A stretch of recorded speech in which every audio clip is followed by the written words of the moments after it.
I barely eat, but I'm not losing weight. This is one of the biggest struggles for fighters in fight camp and just regular people trying to lose fat and lean up. You feel like you're barely eating anything, portions are small, energy is low, hunger is at an all-time high, and yet the number on the scale just isn't changing. I've been there, my clients have been there, I bet you've probably been there at some point, or you may even be in this exact situation right now. It can feel like your own body is not playing by the same rulebook as everyone else's. Everyone else drops their calories, they lose weight. So what the hell is going on with me? I know how deflating and frustrating this common struggle can be, so today I'm going to troubleshoot it with you and give you clear, proven solutions to this problem. The three most common causes of this issue come down to time frame, misreporting, and binging. So let's jump right in. Firstly, time frame. If you're assessing your weight loss progress at anything less than a 2-week interval, then you need to expand your time frame by a little bit. Especially if you begin a diet and like 3 days later the scale hasn't dropped, or maybe it's even increased a little bit. This is way too early days to make any assessment on the effectiveness of your diet.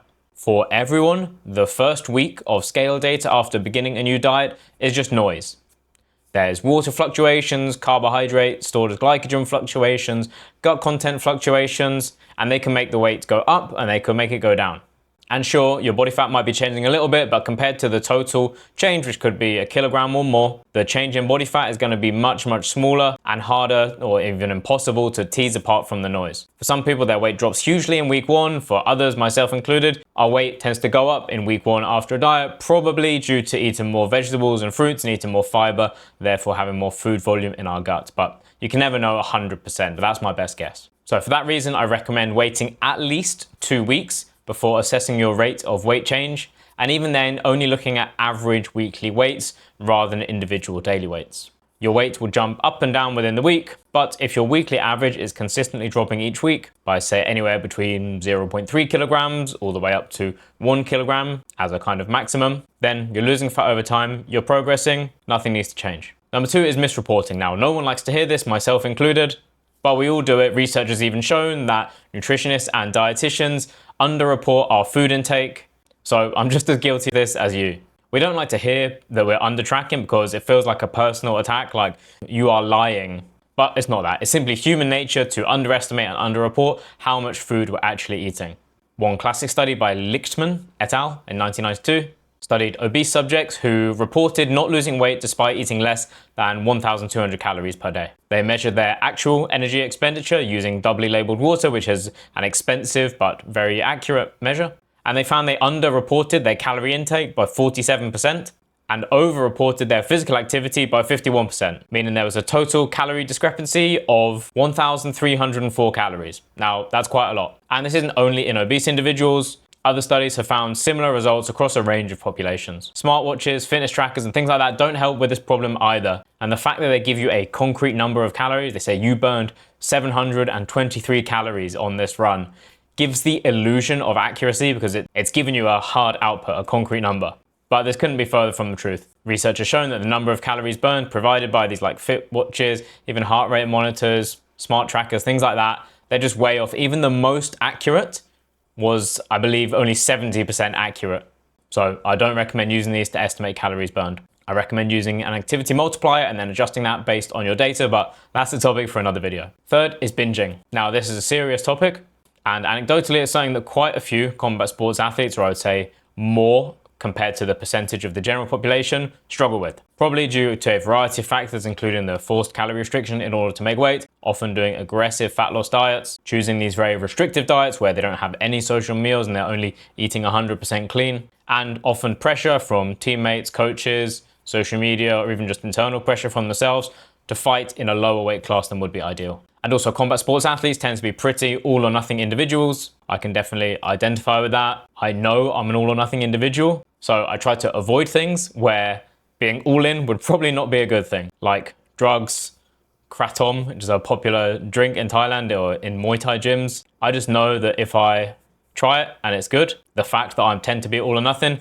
is not going to be a good thing. When I was much younger, I used to smoke, and quitting that was so hard, and it took me years to finally give up. So I'm content by only having a caffeine addiction right now. I don't need any other addictions to try and kick in my life. But the point is that if you're someone who is going to fight for a living, or at least compete in some fights, then there's a high chance you probably are one of these like all or nothing people. And that probably doesn't lend itself to a more moderate style of eating, I would guess. But that's enough talking about problems. Let's get on to solutions. I want to walk you through a structured approach to tackling this scenario. Credit to Alan Aragon, who shared this. So if you're barely eating anything, or you feel like you're barely eating anything and you're still not losing weight, then follow this step-by-step plan. 1, rule out hypothyroidism. Basically, when you have an underactive thyroid, this can reduce your metabolic rate, meaning you burn less calories. The way to do this is go to a doctor, get them to test for TSH and T4, which is thyroid stimulating hormone, and thyroxine. Once you've got those test results back, they can either confirm that it is an issue and get it treated with medication, or rule it out and move on to the next step, which is step 2, get an assessment of your resting metabolic rate. This will most likely be done by a method called indirect calorimetry. Basically, you have like a mask on and you just rest, and that can predict your resting metabolic rate from that. The best places to go for this would be something like private clinics, hospitals, sports performance centers, really upmarket gyms. Maybe if you have a local nutritionist who offers the service, those are probably your best bets to get this resting metabolic rate test. One caution I would say is don't step on an in-body scale and use that to predict your resting metabolic rate, because that is just using the same equations that I would use, for example, if we started working together, which in 99% of the time is absolutely accurate enough. But if you suspect that you actually have an underlying health condition, then it's best to get an actual measure via indirect calorimetry. Now, those first 2 are pretty like medical heavy ones. We're going to move on to more like tactical, strategic type things now. So number 3 is to do an audit or to check the accuracy of your nutrition tracking, or begin tracking if you haven't been tracking already. For a period of at least 1 to 2 weeks, ensure that you are tracking every single calorie containing thing that passes your lips. The only exception is plain water. Everything else should be tracked. Now, you don't have to track with this level of detail forever, but 1 to 2 weeks being really dialed in with your tracking can help reveal little things that slip through the net here and there. The splash of milk in your tea or coffee that adds up, the 13 grams of oil that you actually used instead of the 5 grams of oil that you thought you used or normally track, the few bites and nibbles you mindlessly grab at work, the couple of beers you have after work on a Friday, and it all adds up to probably a few hundred more calories more than you thought you were actually consuming. Number 4 is to have some level of either daily or weekly accountability. Whether that's logging your food in an app, you've got the accountability of, okay, I know I have to put this in the app, and that's going to inform your food choices. Having a habit checklist or checking in with a nutritionist. My clients track their food every day in most scenarios. We have an official weekly check-in where we look at the data, make any adjustments if needed, and I'm available for daily message support, so they can message me if they've got any questions or just want to check in for a little bit of an update. Simply having someone you know who's going to message you every week, say, hey, how you doing? What's the scale looking like this week? How's the food been this week? Any struggles? Anything we need to plan for next week? Just having that without any additional nutrition guidance, the accountability alone really goes a long way. And the fact is, if you're watching this video right now, you probably broadly already know what to do. It's not like I'm withholding any information that I only tell my paying clients. They pay me for accountability, to help them actually follow through with what they know already is the right thing to do. Simply put, you can consume all the free content in the world, but you're not actually going to action something long enough and stick with it committedly enough to get through the hard times if there's no financial involvement. 5, use diet breaks. If you've been dieting for 8 to 12 weeks in a row without a planned break in, then I recommend taking a 1-week break from tracking and just practicing life at maintenance, eating more, but still keeping it sensible, mostly healthy, and basically just eating like a normal individual according to hunger and fullness cues. If you're feeling really burned out with dieting, you could also do a longer weight maintenance phase, but again, that's a topic for another day.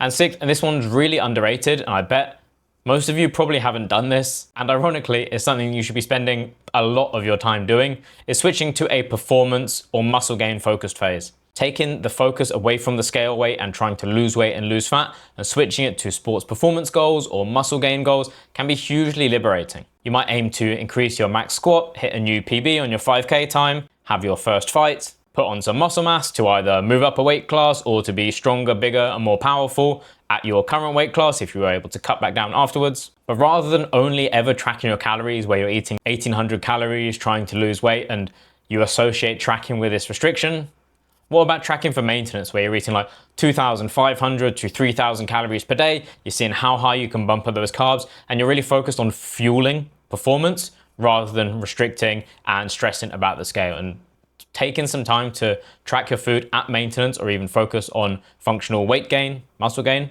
can really help improve your relationship with food and actually reduce the burnout of tracking because you no longer associate it with this like hell of low calories, low energy, high hunger, shit performance.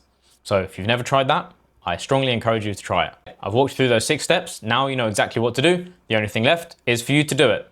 That's where I come in. If you're someone who, broadly speaking, knows what to do, but you struggle to actually do it consistently enough to get the results you want, then you already know the next step. Click the link below, have a look at the details of my one-to-one nutrition coaching. If you want to get started and get your plan ASAP, you can sign up right away. Or if you'd rather apply first, you can send me some information about your goals and your struggles. I'll respond with a personal video recommending a plan of action for you. And then if it sounds good, we can begin.